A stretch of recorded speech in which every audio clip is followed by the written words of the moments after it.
Service in Boston has issued a severe thunderstorm warning for eastern Worcester County in central Massachusetts, southwestern Norfolk County in eastern Massachusetts, south central Middlesex County in northeastern Massachusetts, northeastern Providence County in Rhode Island, until 5:45 p.m. Eastern Daylight Time.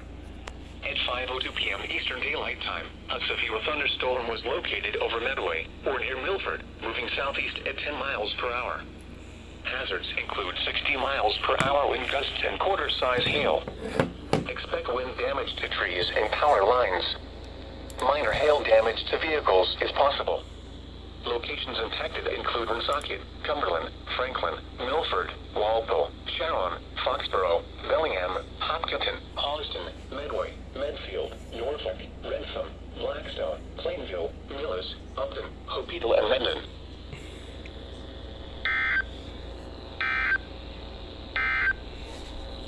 The following is a summary of warnings and advisories in effect. That's another one. A small